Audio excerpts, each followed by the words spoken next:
Hello everyone, welcome to my YouTube channel study time with Priyanka. आज के इस video में हम आपके क्लास 12 पॉलिटिकल साइंस बुक का एक न्यू चैप्टर स्टार्ट करने वाले हैं। That is chapter number 4, India's external relation. इस चैप्टर में हम लोग इंडिया के दूसरे फॉरेन कंट्रीज के साथ एक्सटर्नल रिलेशन के बारे में पढ़ने वाले हैं, फॉरेन रिलेशन के बारे में पढ़ने वाले हैं ड्यूरिंग द टाइम पीरियड जब इंडिया एक न्यूली इंडिपेंडेंट नेशन स्टेट बनता है। सिंपली आप ये कह सकते हो कि इस चैप्टर में हम लोग इंडिया के फॉरेन पॉलिसी के बारे में पढ़ने वाले हैं आफ्टर इंडिपेंडेंस। इंडिपेंडेंस के बाद जब इंडिया एक नेशन स्टेट बनता है, उस दौरान इंडिया का दूसरे कंट्रीज के साथ कैसा फॉरेन रिलेशन था, कैसा एक्सटर्नल रिलेशन था। इन सारी चीज़ों के बारे में ही हम लोग इस चैप्टर में पढ़ने वाले हैं। नाउ अब हम लोग चैप्टर को डिटेल वे में डिस्कस करना स्टार्ट करते हैं with its first topic, that is international context. इस टॉपिक में हम लोग इंटरनेशनल सिचुएशन के बारे में पढ़ने वाले हैं, यानी कि जिस टाइम पीरियड के दौरान इंडिया को इंडिपेंडेंस मिलता है 1940s का जो पूरा डिकेड था। उस टाइम पीरियड के दौरान इंटरनेशनल लेवल पे यानी कि पूरे वर्ल्ड में कैसा सर्कमस्टांसेस था, कैसा सिचुएशन था। जिस टाइम पीरियड के दौरान इंडिया बॉर्न होता है यानी कि इंडिया को इंडिपेंडेंस मिलता है, उस टाइम पीरियड के दौरान इंटरनेशनल सिचुएशन जो था, जो सर्कमस्टांसेस था, वो बहुत ही ज़्यादा चैलेंजिंग था, बहुत ही ज़्यादा खराब था। क्या वो रीजंस थे जिसकी वजह से उस टाइम पीरियड के दौरान इंटरनेशनल कंटेस्ट इतना ज़्यादा चैलेंजिंग था? पहला जो रीज़न है वो है the world had witnessed a devastating war, यानी कि वो जो 1940s का डिकेड था। उस टाइम पीरियड के दौरान हमारे वर्ल्ड में सेकेंड वर्ल्ड वार हुआ था। 1939 से लेकर 1945 तक सेकेंड वर्ल्ड वार हुआ था। 1940s के डिकेड में वर्ल्ड ने एक बहुत ही ज़्यादा डिवास्टेटिंग, एक बहुत ही ज़्यादा डैमेजिंग वार को एक्सपीरियंस किया था। इस वजह से जो इंटरनेशनल सिचुएशन था वो बहुत ही ज़्यादा खराब था। जब 1945 में वर्ल्ड वार सेकेंड खत्म हो जाता है, उसके बाद the world was grappling with issues of reconstruction. World war second की वजह से पूरे ही वर्ल्ड में जो डिस्ट्रक्शन होता है, जो डैमेज होता है, उसको दोबारा से रिकंस्ट्रक्ट करने की कोशिश की जा रही थी। ये दोनों इंपॉर्टेंट चैलेंजेस थे जो कि उस टाइम पीरियड के दौरान पूरे ही वर्ल्ड को फेस करना पड़ा। इसके अलावा अगर हम लोग थर्ड पॉइंट को डिस्कस करें, वो जो टाइम पीरियड था 1940s का जो डिकेड था, उस डिकेड में इंडिया के अलावा और भी कई सारे ऐसे कंट्रीज थे जिनको इंडिपेंडेंस मिल रहा था as the result of the collapse of colonialism. Second world war में ज़्यादातर जो यूरोपियन कंट्रीज था वही इन्वॉल्व था। जब सेकेंड वर्ल्ड वार में इतना ज़्यादा डिस्ट्रक्शन होता है, इसकी वजह से काफ़ी सारे ऐसे यूरोपियन कंट्रीज़ थे जिन सारे कंट्रीज़ का जो इकोनॉमी था वो भी बहुत ज़्यादा डाउन हो गया था, बहुत ज़्यादा डिक्लाइन हो गया था। एंड एज वी नो कि European countries he Asia and Africa के कंट्रीज़ को अपना कॉलोनी बनाती थी। सेकेंड वर्ल्ड वार की वजह से जब यूरोपियन कंट्रीज़ बहुत ही ज़्यादा वीक हो गए थे, इसी वजह से यूरोपियन कंट्रीज़ का एशियन कंट्रीज़ के ऊपर जो कॉलोनियलिज्म था, वो कोलैप्स हो रहा था, वो ख़त्म हो रहा था। इसी दौरान काफ़ी सारे न्यू कंट्रीज़ का भी इमर्जेंस होता है, काफ़ी सारे कॉलोनाइज कंट्री को इंडिपेंडेंस मिलता है। नाउ अगर हम लोग फोर्थ पॉइंट को डिस्कस करें, जिस तरीके से इंडिया को इंडिपेंडेंस के बाद बहुत सारे चैलेंजेस फेस करने पड़े, सिमिलरली ऐसे बहुत सारे न्यूली इंडिपेंडेंट नेशन थे जिनको भी प्रॉब्लम्स फेस करने पड़ रहे थे, चैलेंजेस फेस करने पड़ रहे थे। खासकर उन सारे स्टेट्स को, उन सारे नेशन को ट्विन चैलेंजेस फेस करने पड़ रहे थे। पहला है वेलफेयर एंड दूसरा है डेमोक्रेसी, यानी कि सारी ही कंट्रीज ये चाह रहे थे कि हमारी कंट्री में जल्द से जल्द वेलफेयर हो और साथ ही साथ हम अपनी कंट्री को किस तरीके से एक डेमोक्रेटिक कंट्री बनाए। उस टाइम पीरियड के दौरान काफ़ी सारे ऐसे नेशन थे जो कि इन दोनों चैलेंजेस से जूझ रहे थे। ये था इंटरनेशनल सिचुएशन उस टाइम पीरियड के दौरान, जिस टाइम पीरियड के दौरान इंडिया को इंडिपेंडेंस मिलता है। आई होप कि आपको इंटरनेशनल सिचुएशन बहुत ही अच्छी तरीके से समझ में आ गया होगा ना। नेक्स्ट हमें नेशनल सिचुएशन के बारे में बता रखा है, यानी कि जब इंडिया को इंडिपेंडेंस मिलता है, उस दौरान इंडिया का कैसा सिचुएशन था, इंडिया में किस तरीके का सर्कमस्टांसेस था। India had its own share of concern, यानी कि उस टाइम पीरियड के दौरान इंडिया का जो सिचुएशन था, इंडिया का जो कंडीशन था, वो भी इतना ज़्यादा अच्छा नहीं था, वो भी बहुत ज़्यादा खराब था इनफैक्ट। पहला पॉइंट ये है कि जब इंडिया को इंडिपेंडेंस मिलता है, जब ब्रिटिश गवर्नमेंट इंडिया को फ्री करके चले जाते हैं, ब्रिटिश गवर्नमेंट के अंडर में ही इंडिया का बाकी दूसरे कंट्रीज के साथ बहुत सारे इंटरनेशनल डिस्प्यूट्स थे। जब ब्रिटिशर्स हमारी कंट्री को छोड़ के चले जाते हैं, वो इन सारे इंटरनेशनल डिस्प्यूट्स को सॉल्व नहीं करते हैं। इसकी वजह से जो हमारे इंडियन गवर्नमेंट थे उनको इन सारे डिस्प्यूट्स को फेस करना पड़ता है। जैसे कि फॉर एग्जाम्पल इंडिया और चाइना का जो बॉर्डर वाला डिस्प्यूट है, जो इशू है सो वो ब्रिटिशर्स के टाइम पीरियड से ही था, बट ब्रिटिशर्स ने इस चीज़ को सॉल्व ही नहीं किया एंड वो लोग चले गए। एंड इसका जो कॉन्सिक्वेंसेज है वो इंडियन गवर्नमेंट को फेस करना पड़ता है। आज के टाइम पीरियड में भी बॉर्डर से रिलेटेड चाइना के साथ कई बार इश्यूज हो जाते हैं। नाउ अगर हम लोग सेकंड पॉइंट को डिस्कस करें तो पार्टीशन का जो प्रॉब्लम था ये तो एक बहुत ही बड़ा प्रॉब्लम था। ब्रिटिशर्स गए तो गए बट इंडिया का बंटवारा करके चले गए। सो पार्टीशन के सारे प्रॉब्लम्स के बारे में हम लोगों ने फर्स्ट चैप्टर में बहुत ही अच्छी तरीके से डिस्कस किया था। सो इंडिया के पार्टीशन का जो प्रॉब्लम था, पार्टीशन का जो चैलेंज था, सो वो भी एक बहुत ही बड़ा चैलेंज था जिसको न्यूली इंडिपेंडेंट इंडिया को फेस करना था। इसके अलावा अगर हम लोग थर्ड चैलेंज के बारे में डिस्कस करें so the task of poverty alleviation, यानी कि हमारी कंट्री में जो गरीबी था, जो पॉवर्टी था, सो इसको भी हमें ख़त्म करना था, इसको भी हमें रिड्यूस करना था। सो 1947 में जब इंडिया को इंडिपेंडेंस मिलता है सो उस दौरान इंडिया को ये सारे चैलेंजेस फेस करने पड़ते हैं। So this was the overall context in which India started participating in the world affairs as an independent nation state, यानी कि ये ओवरऑल सिचुएशन था, चाहे हम लोग इंटरनेशनल सिचुएशन की बात करें या फिर नेशनल सिचुएशन की बात करें। सो ये ओवरऑल सिचुएशन था, सर्कमस्टांसेस था, जिस टाइम पीरियड के दौरान, जिस सिचुएशन में इंडिया एक इंडिपेंडेंट नेशन स्टेट के रूप में वर्ल्ड अफेयर में पार्टिसिपेट करता है, फॉरेन पॉलिसी में पार्टिसिपेट करता है। ना नेक्स्ट हमें इंडिया के डिसीजन के बारे में बता रखा है। सो इन सारे सर्कमस्टांसेस में भी, इन सारे सिचुएशन में भी इंडिया अपने फॉरेन पॉलिसी के लिए कौन से डिसीजन को लेता है। सो इंडिया ने ये डिसाइड किया कि हमारा जो भी फॉरेन पॉलिसी होगा, जो भी हमारा फॉरेन रिलेशन होगा दूसरे कंट्रीज के साथ, सो उसका दो ही मेन एम होगा, दो ही मेन गोल होगा। सो पहला है to respect the sovereignty of all other nation, यानी कि हमें अपने सोवेरेनिटी के साथ साथ दूसरे कंट्रीज के सोवेरेनिटी को भी रिस्पेक्ट करना है। सो सोवेरेनिटी का मतलब क्या होता है? अपने कंट्री के इंटरनल एंड एक्सटर्नल डिसीजंस को खुद लेने का पावर। सो इंडिपेंडेंस से पहले इंडिया के पास ये सोवेरेनिटी का पावर नहीं था, बट जब इंडिया को सोवेरेनिटी का पावर मिलता है सो उस टाइम इंडिया ये डिसाइड करता है कि हम अपने कंट्री के सोवेरेनिटी के साथ साथ दूसरे नेशन, दूसरे कंट्रीज के सोवेरेनिटी को भी रिस्पेक्ट करेंगे। एंड दूसरा एम क्या था? दूसरा एम था to achieve security through the maintenance of peace, यानी कि शांति से, पीस से हम लोग अपने कंट्री के सिक्योरिटी को अचीव करेंगे। एंड ये दोनों ही जो एम है, सो इन दोनों ही एम को, दोनों ही गोल को DPSP यानी कि directive principle of state policy में भी जगह मिलता है। नाउ नेक्स्ट हमें ये बता रखा है कि जिस तरीके से किसी भी इंडिविजुअल, किसी भी फैमिली का जो बिहेवियर होता है सो वो internal and external factors guide करता है, इन्फ्लुएंस करता है। सो सिमिलरली उसी तरीके से किसी भी नेशन, किसी भी कंट्री का जो फॉरेन रिलेशन होता है, जो फॉरेन पॉलिसी होता है दूसरे कंट्रीज के साथ, सो वो भी domestic and international environment he influence करता है। अपने नेशन का जो सर्कमस्टांसेस है, जो सिचुएशन है, एंड इंटरनेशनल लेवल पे जो इन्वायरमेंट है, जो सिचुएशन है, सो वही इन्फ्लुएंस करता है। सो इसीलिए इस चैप्टर के स्टार्टिंग में हम लोगों ने national situation and international situation के बारे में जाना, क्योंकि ये हमारी कंट्री के फॉरेन पॉलिसी को बहुत ज़्यादा इन्फ्लुएंस करता है, बहुत ज़्यादा इसका कंट्रोल होता है हमारी कंट्री के फॉरेन पॉलिसी के ऊपर। ना नेक्स्ट हमें ये बता रखा है कि ऐसे कई सारे डेवलपिंग कंट्रीज थे। सो एज आई सेड कि 1940s का जो डिकेड था, सो उस टाइम पीरियड के दौरान काफ़ी सारे एशिया एंड अफ्रीका की कंट्रीज को इंडिपेंडेंस मिलता है। सो काफ़ी सारे जो डेवलपिंग कंट्रीज थे, सो उनके पास इतना ज़्यादा रिसोर्सेज नहीं था जिसके थ्रू वो अपने कंट्री के कंसर्न को इंटरनेशनल लेवल पे, इंटरनेशनल सिस्टम में एडवोकेट करे, यानी कि उसको प्रेजेंट करे।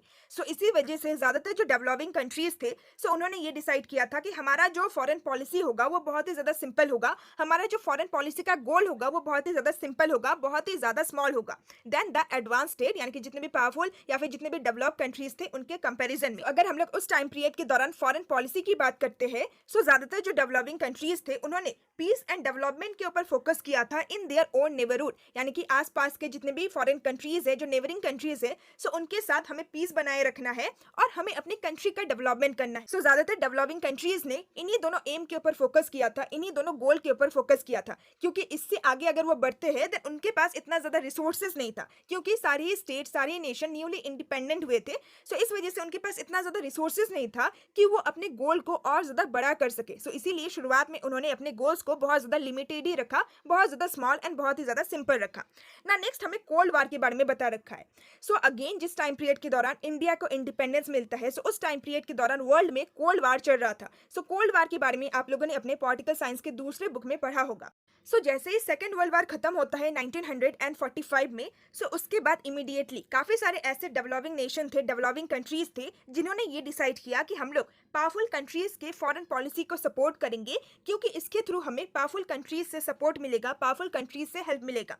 सो इसी वजह से उस टाइम पीरियड के दौरान ज़्यादातर जो डेवलपिंग कंट्रीज थे, सो वो दो ब्लॉक्स में डिवाइड हो जाते हैं, दो कैंप्स में डिवाइड हो जाते हैं। सो पहला जो ब्लॉक था, पहला जो कैंप था, सो वो यूनाइटेड स्टेट्स के द्वारा एंड यूनाइटेड स्टेट्स के जो वेस्टर्न एलाइज थे, सो उनके द्वारा इन्फ्लुएंस किया जाता है। एंड दूसरा जो ब्लॉक था, दूसरा जो कैंप था, सो वो सोवियत यूनियन यानी कि यूएसएसआर के द्वारा इन्फ्लुएंस किया जाता है। सो बेसिकली जो पहला ब्लॉक था उसको नेटो कहा गया, नॉर्थ अटलांटिक ट्रीटी ऑर्गेनाइजेशन, जिसको यूएसए लीड कर रहा था। एंड दूसरा जो ब्लॉक था उसको वार्सो पैक्ट कहा गया, जिसको सोवियत यूनियन इन्फ्लुएंस कर रहा था, सोवियत यूनियन लीड कर रहा था। सो जैसे ही सेकेंड वर्ल्ड वार खत्म होता है 1945 में, सो वर्ल्ड के ज्यादातर जो कंट्रीज थे, सो वो दो ब्लॉक्स में डिवाइड हो जाते हैं, यानी कि इन दोनों ही ग्रुप्स में डिवाइड हो जाते हैं, इन दोनों ही कैंप्स में डिवाइड हो जाते हैं। कुछ कंट्रीज यूएसए को सपोर्ट करता है एंड नेटो का पार्ट बन जाता है, वेरेस कुछ ऐसे कंट्रीज थे जो कि यूएसएसआर को सपोर्ट कर रहा था एंड वार्सो पैक्ट का पार्ट बन गया।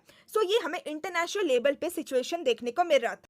सो नाउ अब आप लोगों को लग रहा होगा कि जब वर्ल्ड के सारे ही डेवलपिंग कंट्रीज दो ब्लॉक्स में डिवाइड हो गए, वर्ल्ड के सारे ही डेवलपिंग कंट्रीज ने दोनों में से किसी एक ब्लॉक को चूज किया, दोनों में से किसी एक ब्लॉक का पार्ट बन गए। सो इसका मतलब ये है कि इंडिया जो एक डेवलपिंग नेशन ही था, सो क्या इंडिया भी दोनों में से किसी एक ब्लॉक को चूज करता है? सो ऐसा नहीं था, इंडिया ने दोनों में से किसी भी ब्लॉक को चूज नहीं किया। सो नाउ नेक्स्ट हम लोग इंडिया की पॉलिसी के बारे में ही जानने वाले हैं, of non alignment. So alignment का मतलब होता है सपोर्ट एंड नॉन अलाइनमेंट यानी कि किसी को भी सपोर्ट ना करना। सो इंडिया ने ना ही वार्सो पैक्ट को ज्वाइन किया और ना ही नेटो को ज्वाइन किया, यानी कि इंडिया ने ना ही यूएसए को सपोर्ट किया और ना ही यूएसएसआर यानी कि सोवियत यूनियन को सपोर्ट किया।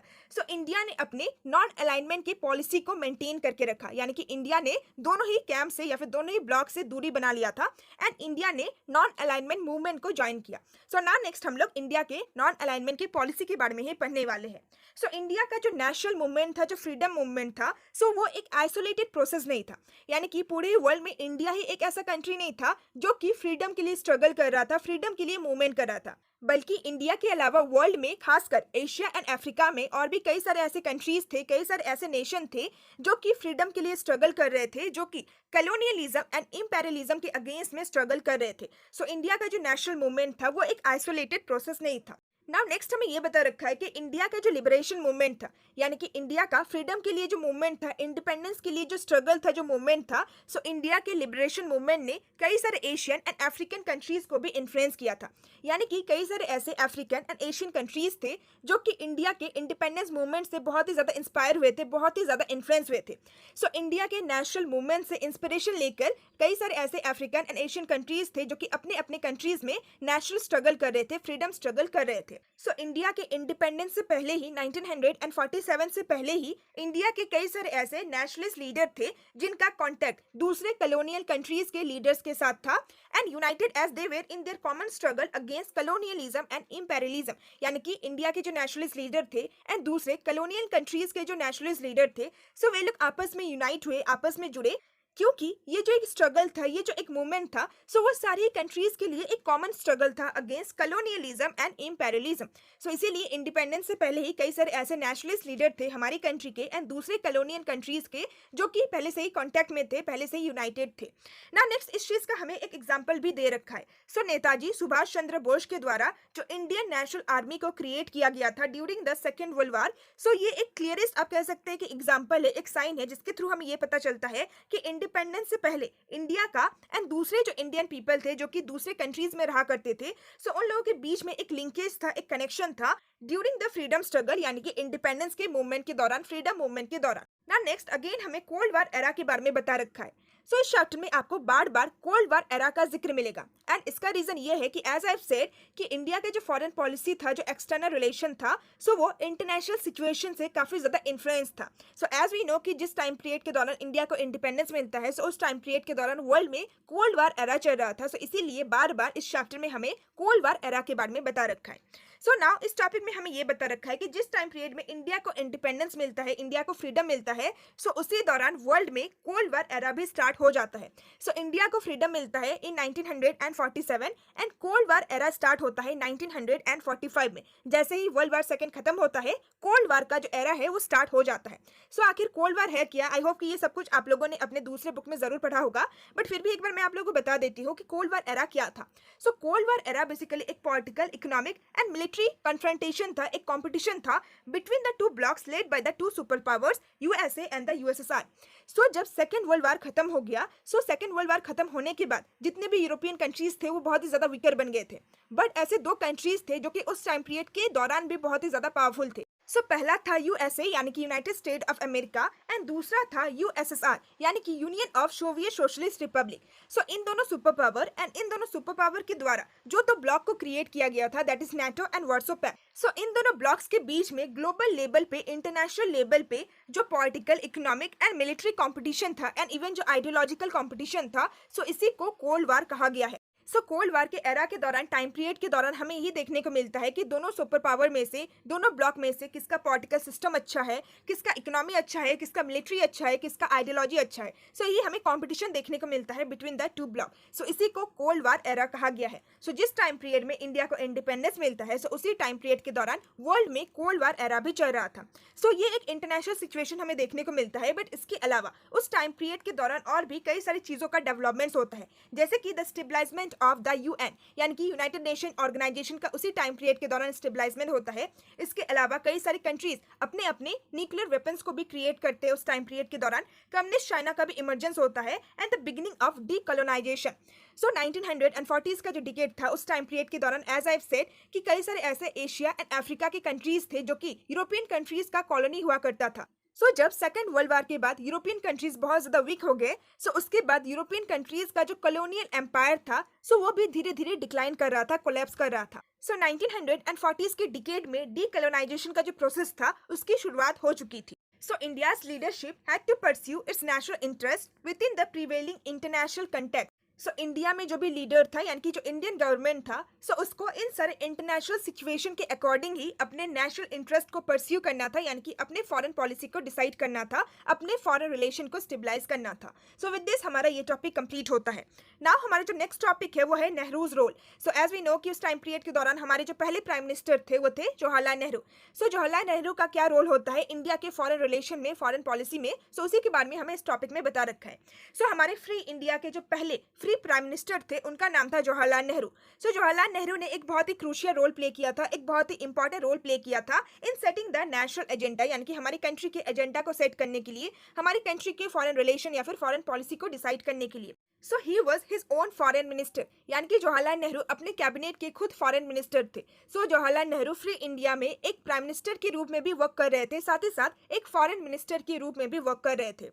एक प्राइम मिनिस्टर एंड एक फॉरेन मिनिस्टर के रूप में जवाहरलाल नेहरू ने 1946 से लेकर 1964 तक इंडिया का जो फॉरेन पॉलिसी था, फॉरेन रिलेशन था, उसको इन्फ्लुएंस किया था। जवाहरलाल नेहरू ने ही इंडिया के फॉरेन पॉलिसी को फॉर्मुलेट भी किया था एंड फिर उसको इम्प्लीमेंट भी किया था। जवाहरलाल नेहरू एक प्राइम मिनिस्टर भी थे, साथ ही साथ उस टाइम पीरियड के दौरान इंडिया के फॉरेन मिनिस्टर भी थे। नेक्स्ट हमें जवाहरलाल नेहरू के ऑब्जेक्टिव्स के बारे में बता रखा है, उनके गोल्स के बारे में बता रखा है। जवाहरलाल नेहरू का जो फॉरेन पॉलिसी था, उसमें हमें तीन इंपॉर्टेंट ऑब्जेक्टिव्स देखने को मिलता है, तीन इंपॉर्टेंट गोल देखने को मिलता है। पहला है to preserve the hard earn सोवेरेनिटी।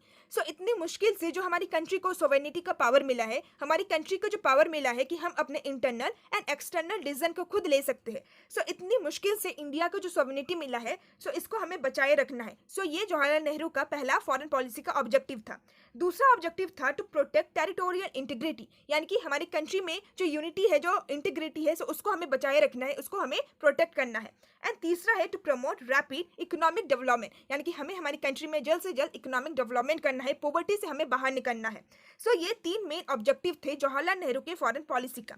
Nehru wish to achieve this objective through the strategy of non alignment.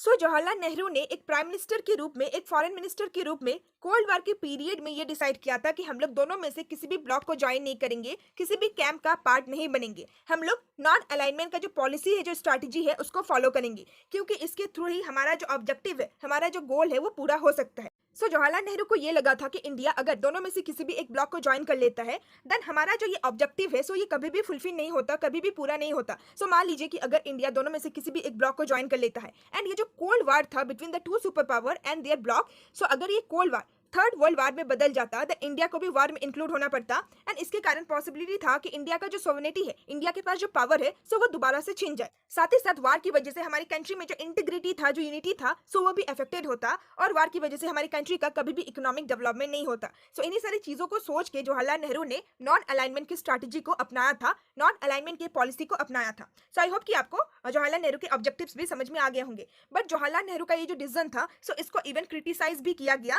Bye many political parties and groups. So कई सारे ऐसे पॉलिटिकल पार्टीज थे, कई सारे ऐसे ग्रुप्स थे हमारी कंट्री में, जो लोग ये मानते थे कि इंडिया को यूएसए के साथ एक फ्रेंडली रिलेशन स्टेबलाइज करना चाहिए एंड इंडिया को यूएसए के ब्लॉक को ज्वाइन करना चाहिए, because that block claim to be pro democracy.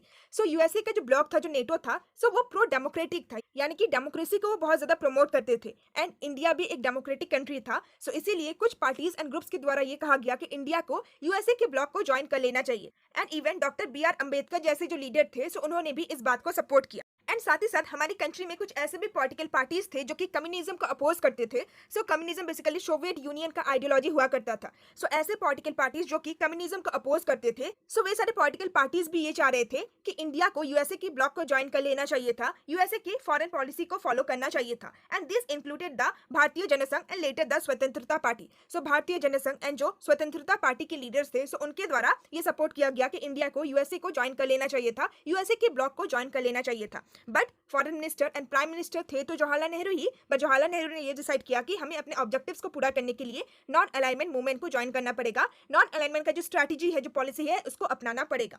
So with this हमारा ये टॉपिक भी कंप्लीट होता है। नाउ हमारा जो नेक्स्ट टॉपिक है वो है distance from two camps. So as I said कि जवाहरलाल नेहरू के द्वारा ये डिसाइड किया गया कि ये दोनों ही जो कैंप्स है, ये दोनों ही जो ब्लॉक है, नाटो एंड वार्सो पैक्ट, सो इन दोनों ही कैंप से हमें दूरी बनाए रखना है, इन दोनों ही कैंप से हमें डिस्टेंस में रहना है, यानी कि इन दोनों ही कैंप्स का हमें पार्ट नहीं बनना है। सो अगर हम लोग इंडिपेंडेंट इंडिया के फॉरेन पॉलिसी को डिस्कस करें, सो इंडिपेंडेंट इंडिया एक पीसफुल वर्ल्ड चाह रहा था, और किस तरीके से ये पीसफुल वर्ल्ड क्रिएट हो सकता है, so by advocating the policy of non alignment. So अगर सारी कंट्रीज नॉन अलाइनमेंट के पॉलिसी को अडॉप्ट करते हैं, उसको एडवोकेट करते हैं, देन इसकी वजह से वर्ल्ड में शांति हो सकता है, वर्ल्ड में पीस हो सकता है। दूसरा तरीका है by reducing cold war tension. So दोनों ही सुपर पावर के बीच में ये जो कोल्ड वार का एक टेंशन था, ये जो एक आइडियोलॉजिकल कंपटीशन था, सो इसको रिड्यूस करके भी वर्ल्ड में पीस लाया जा सकता है, शांति लाया जा सकता है। एंड तीसरा तरीका है by contributing human resources to the UN peace keeping operation. So united nation organisation के द्वारा जो पीस कीपिंग ऑपरेशन को स्टार्ट किया गया था, सो उसमें अगर सारी कंट्रीज अपने अपने ह्यूमन रिसोर्सेज को कंट्रीब्यूट करे, सो इसके थ्रू भी वर्ल्ड में पीस हो सकता है, वर्ल्ड में शांति हो सकता है। सो इंडिपेंडेंट इंडिया का जो फॉरेन पॉलिसी था, सो उसमें हमें ये सारी चीजें देखने को मिलता है। ना नेक्स्ट हमें थोड़ा डिटेल वे में इंडिया के फॉरेन पॉलिसी के बारे में बता रखा है। So India wanted to keep away from the military alliances led by USA and Soviet Union against each other. So USA and Soviet Union द्वारा जो मिलिट्री अलायंसेस को बनाया गया था, that was the North Atlantic Treaty Organisation NATO by USA and Warsaw Pact by Soviet Union. So USA and Soviet Union के द्वारा जो दो ब्लॉक को क्रिएट किया गया था, जो दो मिलिट्री अलायंसेस को क्रिएट किया गया था, सो इन दोनों ही मिलिट्री अलायंसेस से इंडिया को दूर रहना है। सो ये इंडिया ने अपना फॉरेन पॉलिसी बनाया था। सो इसीलिए इंडिया ने नॉन अलाइनमेंट के पॉलिसी को अडॉप्ट किया as the ideal foreign policy approach. So India के लिए सबसे अच्छा फॉरेन पॉलिसी अप्रोच था कि इंडिया नॉन अलाइनमेंट मूवमेंट या फिर नॉन अलाइनमेंट के पॉलिसी को अडॉप्ट करे। बट नॉन अलाइनमेंट के पॉलिसी को मेंटेन करना इतना भी ज्यादा इजी नहीं था। सो this was a difficult balancing act and sometimes the balance did not appear perfect, यानी कि नॉन अलाइनमेंट को बैलेंस करके रखना बहुत ही ज्यादा डिफिकल्ट होता था इंडिया के लिए, एंड कभी कभार ये जो बैलेंस था, सो वो इम्परफेक्ट बन जाता था। सो बेसिकली यहाँ पे हमें ये बताया गया है कि इंडिया के लिए यूएसए का जो ब्लॉक था, यानी कि जो नाटो था एंड जो वार्सो पैक्ट था, सो इन दोनों से दूर रहना कहीं ना कहीं डिफिकल्ट हो जाता था, कहीं ना कहीं थोड़ा सा चैलेंजिंग हो जाता था, क्योंकि जब पूरे वर्ल्ड में कोल्ड वार एरा चल रहा है, जब पूरा ही वर्ल्ड दो ब्लॉक्स में डिवाइड हो चुका है, सो ऐसे सिचुएशन में अपने आप को आइसोलेट रखना, अपने आप को अलग रखना, सो ये थोड़ा बहुत चैलेंजिंग था इंडिया के लिए। ना नेक्स्ट हमें इसका भी दो एग्जांपल दे रखा है। सो पहला एग्जांपल है कि जब 1956 में ब्रिटेन के द्वारा इजिप्ट में अटैक किया गया था over the Suez canal issue, so उस दौरान इंडिया ने प्रोटेस्ट किया था against this neo colonial invasion, यानी कि इंडिया के द्वारा ये कहा गया था कि ब्रिटिशर्स अगेन कॉलोनी बनाना चाहते हैं इजिप्ट को, सो इसके अगेंस्ट में इंडिया ने प्रोटेस्ट किया था। But in the same year, यानी कि उसी साल 1956 में ही जब यूएसएसआर के द्वारा हंगरी में इन्वेड किया गया, हंगरी में अटैक किया गया, सो उस दौरान इंडिया ने कुछ भी प्रोटेस्ट वगैरह नहीं किया, कुछ भी क्रिटिसाइज नहीं किया। सो यहाँ पे हमें थोड़ा सा पार्शलिटी के बारे में पता चलता है कि इंडिया कहीं ना कहीं यूएसएसआर को सपोर्ट कर रहा था एंड यूएसए को कहीं ना कहीं वो डिसअप्रूव कर रहा था। सो इंडिया के लिए नॉन अलाइनमेंट के पॉलिसी को बैलेंस करना, मेंटेन करके रखना थोड़ा बहुत चैलेंजिंग था, थोड़ा बहुत डिफिकल्ट था।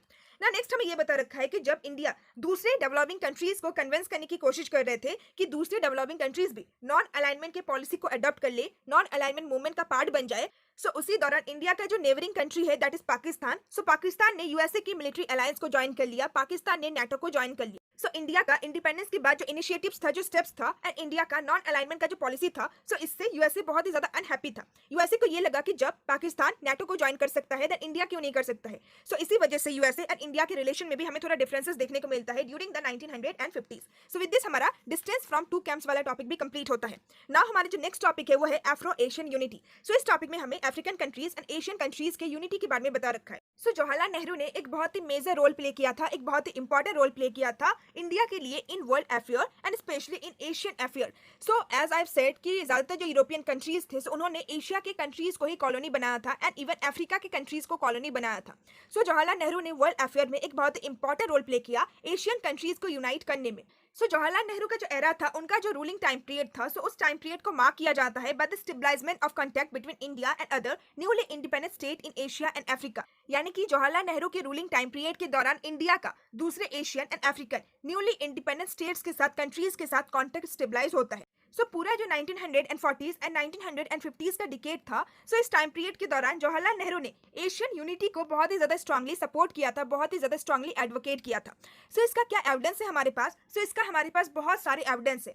सो पहला एविडेंस ये है कि उनके लीडरशिप के अंडर में इंडिया ने एशियन रिलेशन कॉन्फ्रेंस को बुलाया था इन मार्च 1947, इंडिपेंडेंस से 5 महीने पहले। सो इससे हमें पता चलता है, इस एविडेंस के साथ ये क्लियर होता है कि जवाहरलाल नेहरू ने एशियन यूनिटी में एक बहुत ही इंपॉर्टेंट रोल प्ले किया था एंड एशियन यूनिटी को वो बहुत ही ज्यादा स्ट्रांगली सपोर्ट करते थे। नाउ अगर हम लोग दूसरे एविडेंस की बात करें, सो इंडिया ने अपना बहुत ही ज्यादा एफर्ट्स लगाया था for the freedom of Indonesia from the Dutch colonial regime.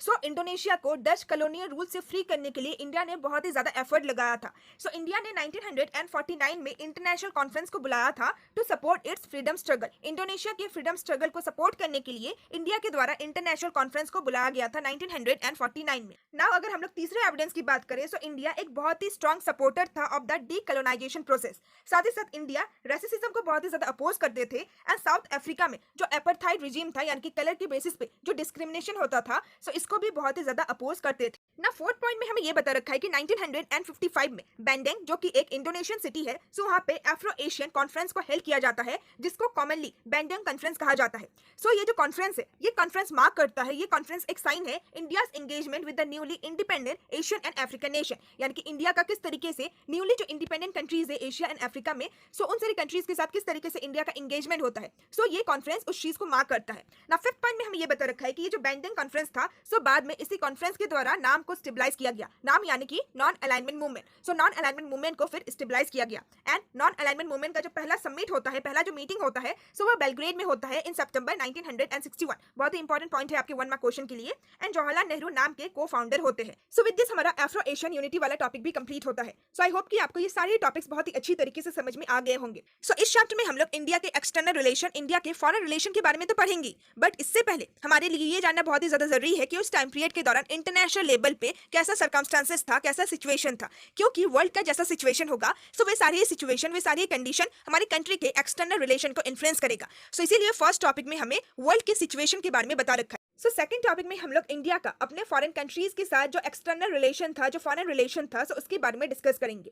So second topic को हम अपने नेक्स्ट वीडियो में डिस्कस करेंगे। So if you want the next part then please comment me down. And अगर आपको आज का ये एक्सप्लेनेशन अच्छा लगा then please like my video and please share this video with your friends and classmate and please comment me down कि आपको मेरा एक्सप्लेनेशन कैसा लगा। साथ ही साथ अगर आपको अपने क्लास 12 हिस्ट्री के भी सारे ही चैप्टर्स को ऐसे डिटेल वे में समझना है देन आपको डिस्क्रिप्शन बॉक्स में क्लास 12 हिस्ट्री का भी प्लेलिस्ट का लिंक मिल जाएगा। So please check out my description box. So now see you also in my next video. Till then bye bye and stay tuned in my channel and thanks for watching my video.